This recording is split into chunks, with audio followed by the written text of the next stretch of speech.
everybody. Welcome to Down Home Diamond Painting and More. My name's Holly. Y'all pull up a chair, get out what you're working on. Let's talk for a little while. Tonight, I'm working on Over the Rainbow. It's by Dreamer Designs, and the artist is Elise Tabaya. I was working on this in the last Wip Chat. We're working on it again tonight. Hopefully, I'll make a little more progress on it in the next week or so.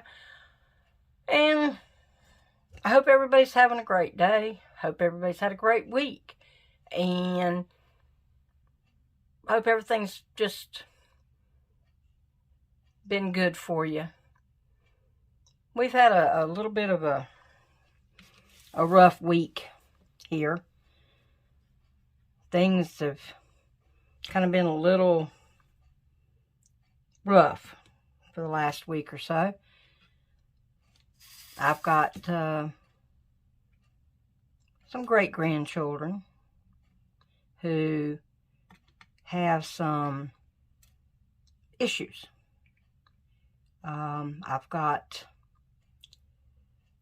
a granddaughter who is autistic, but she's high on the spectrum, so, you know, her main problem is that she just doesn't find it easy to socialize with people. She's quite the loner.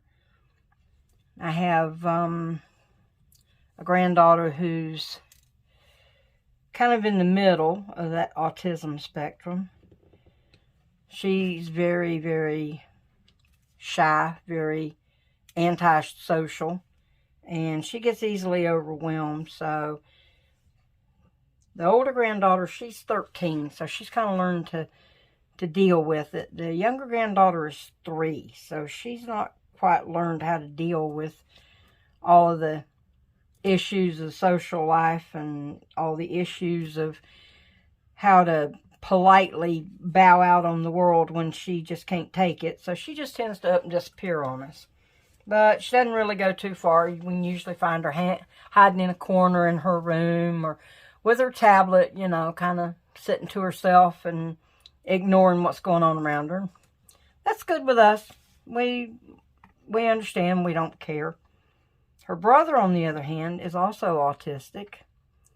And he's a screamer. He gets really frustrated when he can't find the words to express how he feels. So he tends to scream a lot, which we deal with. We deal with it just fine.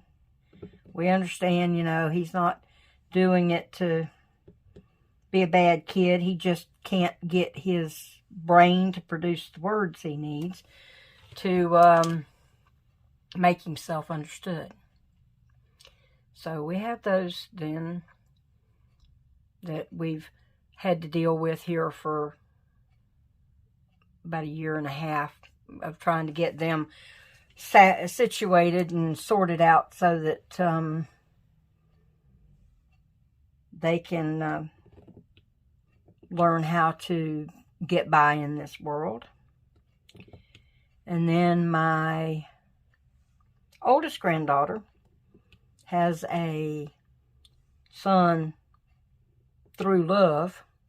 I hate the term stepchildren. The only steps I know about are the ones on the front of the house. So there's no such thing as a stepchild. He's a child by love. He is her husband's son. And he has a totally different issue.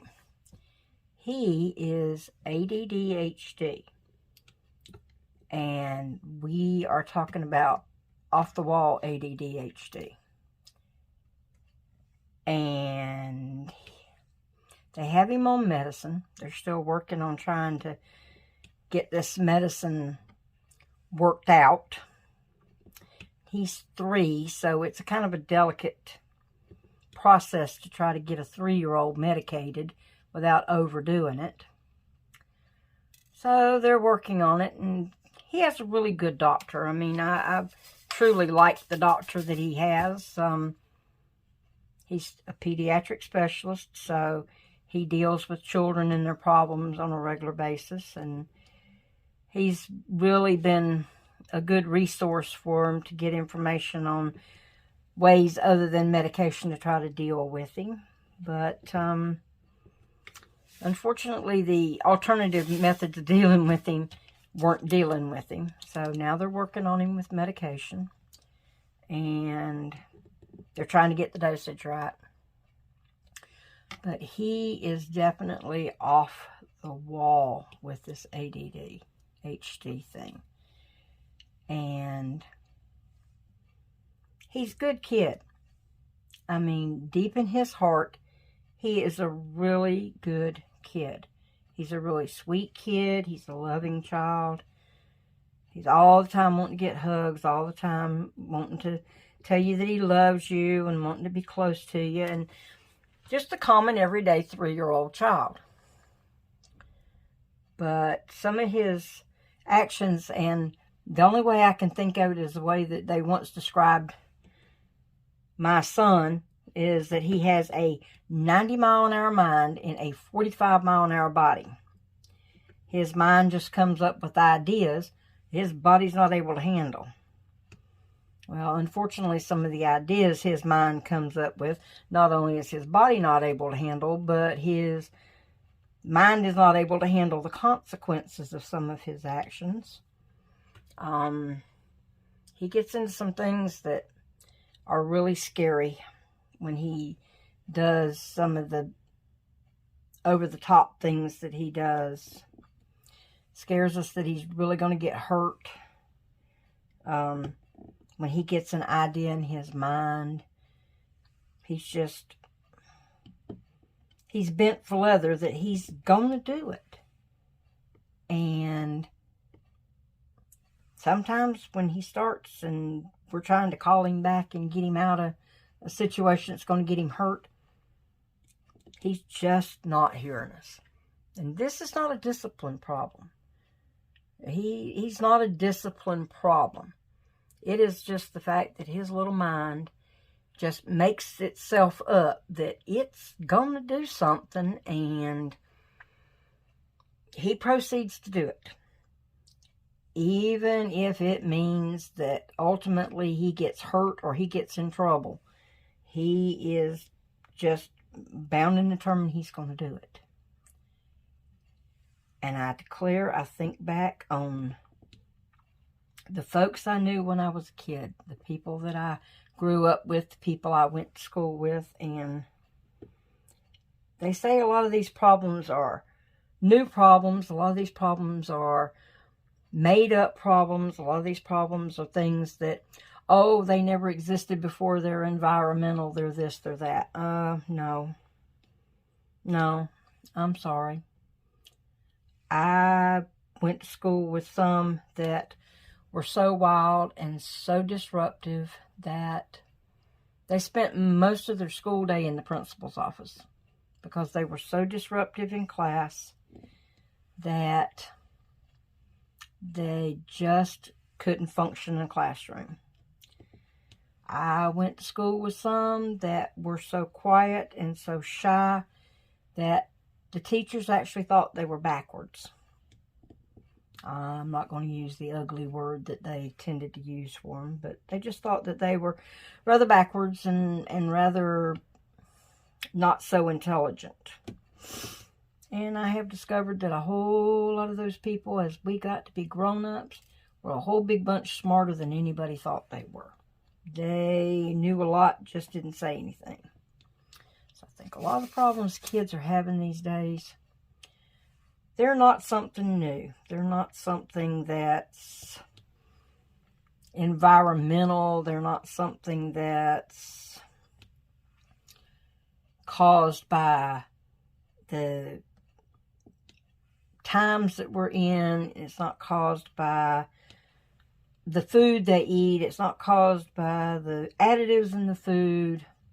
I think kids have had these problems all along. They just didn't have a name for them back then. Children with learning disabilities that get all the help in the world now. Didn't get that kind of help when I went to school. If you couldn't do the work, you couldn't keep up, you just got left behind. You either didn't pass to the next grade, or the teachers just kind of ignored you. I had a learning disability when I was in the first grade, but didn't have any idea I had one until I got truthfully grown. And then I realized that it was a learning disability, and there just wasn't a such thing back then. Kids were either smart or they weren't. And I was, but I just, at that time, couldn't prove it. So, I've had some folks in my family that were really, really smart. My sister is just like smart beyond smart. Honest and truthfully, she's 14 years younger than I am, and she definitely got, I think, the better part of the brain. I've got a lot of common sense, and I can pretty much learn anything that I need to learn if somebody will just show me how to do it. But she's got one of those analytical brains. And I think that comes from the fact that when she was younger, she was undiagnosed autistic, and she was like my granddaughters. She didn't like people too much. She preferred to stay to herself and read books, so she read a lot. She learned a lot. She was really smart when she was in elementary school. She skipped grades. Well, not really skipped grades, but she finished a lot earlier than the other kids in her class as far as all the classwork. And then the teachers had to dig around and try to find her something to do to keep her mind occupied while everybody else was slogging along with the work that she'd already finished and forgot about. So, all these things, years and years and years of people not knowing that there really was something wrong with their kid. They weren't a bad kid. They weren't a discipline problem. They weren't unintelligent. They just didn't see the world the way everybody sees the world. So,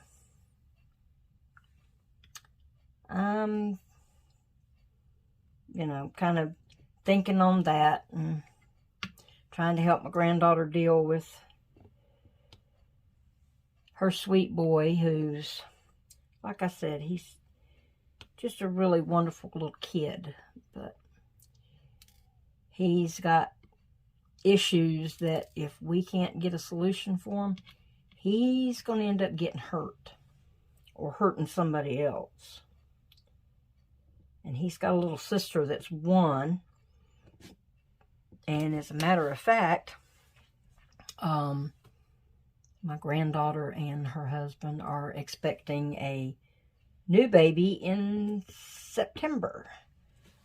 So, you know, they're concerned. They've got to try to get a grip on what's happening with his brain and with his mind, and try to find some ways to channel all of that to constructive and healthy ways of dealing with all that energy and all those wild impulses, because we're just afraid that his wild impulses are going to lead him to think he can do something that he can't.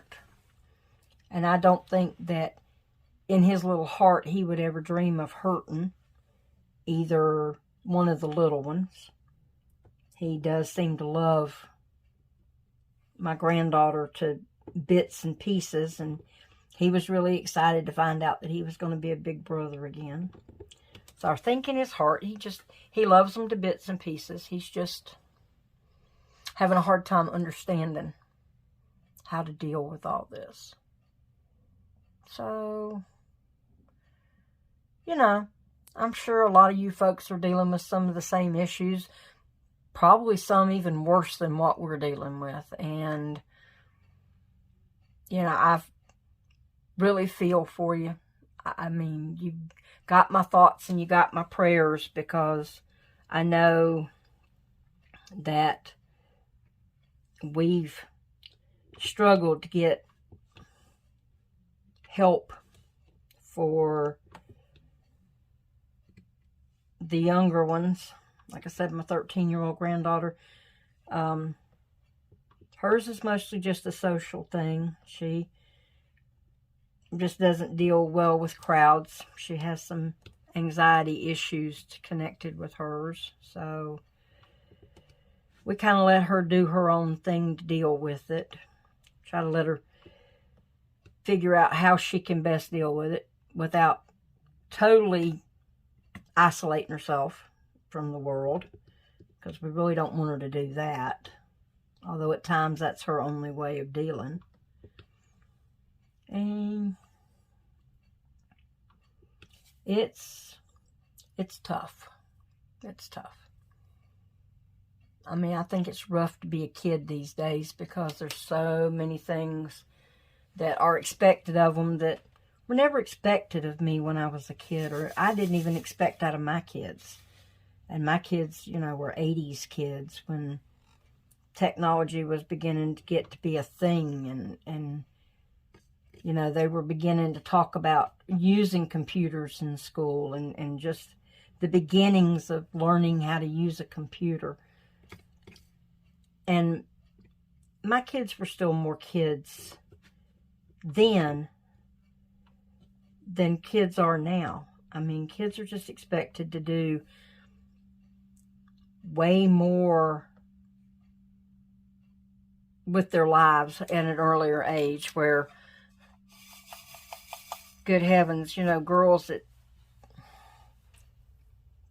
12, 13 years old, they're dealing with careers and peer pressure and boyfriends and, you know, attitudes of the world, and things they see on social media that they think are the way it should be. And good heavens, at 12 and 13 years old, I was still into Barbie dolls and discovering the difference between boys and girls, and you know, dealing with that puppy love crush thing, where these young ladies these days, and even these young men these days, are dealing with so much more social pressure.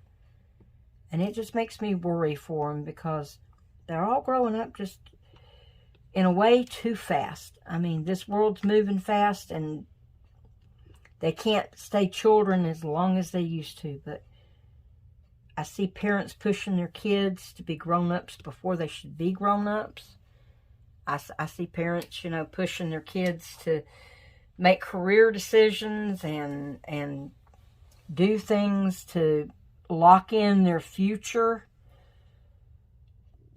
And at 13 years old, I thought I wanted to be a veterinarian. So at 14 years old, I went and got a job working in a vet's office for the summer, and I liked it. So I did it for 4 summers total. I did it for the summer that I started, and then 3 more after that, and worked holidays, and, you know, did a lot of working and a lot of thinking about it. And in the end, I decided that maybe being a vet wasn't my cup of tea after all. But kids these days are just being pushed, I think, too far too fast. And I really believe that leads to some of the medical problems, some of the mental health problems. I really think too much pressure on these kids are part of the reason why they're committing suicide. There's a lot of young people that take their own lives because they can't deal with the pressure. And it's just not a good environment for children. I mean, we need to step back and look at what we're doing to our kids. Are we pushing them too hard? Are we demanding that they do a lot of things? I see a lot of parents that push their kids into sports because, well, if you get a sports scholarship, you can go to college. Okay. Well, what happens to being, you know, smart and getting into college? What happened to that? I mean, what happened to study hard and be smart and get a scholarship because you're a good student, not because you're a good athlete? Because, I'm sorry, a lot of kids that are good athletes are okay students. And the pressure on them in college is a lot higher. You know, there's not a whole lot of making up work and being able to,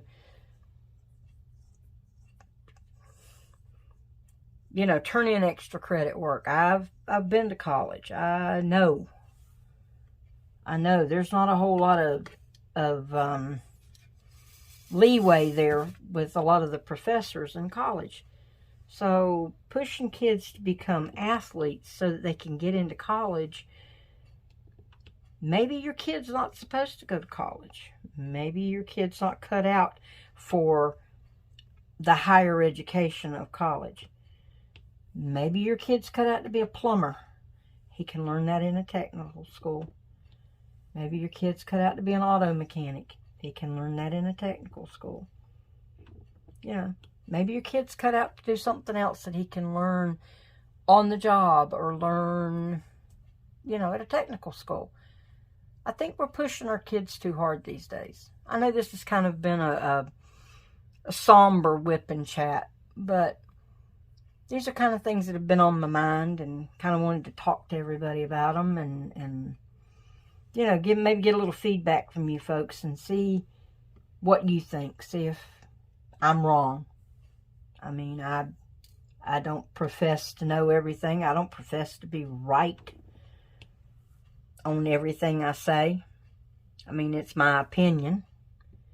It's the way I see things. It's the way I feel. Maybe it's because of the generation I'm in that it looks that way to me. But, you know, I hope everything's going fine in y'all's lives. I hope if you have children, that your children are fine and they're healthy. And believe me, all children are perfect. No matter how they look, no matter how they act, no matter what physical or other constraints they have on them, all children are perfect. They are exactly the way they're intended to be. And I commend all parents with perfect children and special children. That all you parents are doing a really great job taking care of your kids and doing what's best for them. So, with this, I think I'm going to close because, well, I've sat here and expressed my opinion about as long as I think anybody wants to listen to it. So, everybody have a good week. Everybody, you know, enjoy your life, enjoy your children. Give them all a big hug. Tell them how special they are to you. And in closing, I'm just going to say, may the sun shine warm on your face. May the rain fall soft on your garden. May love find you always.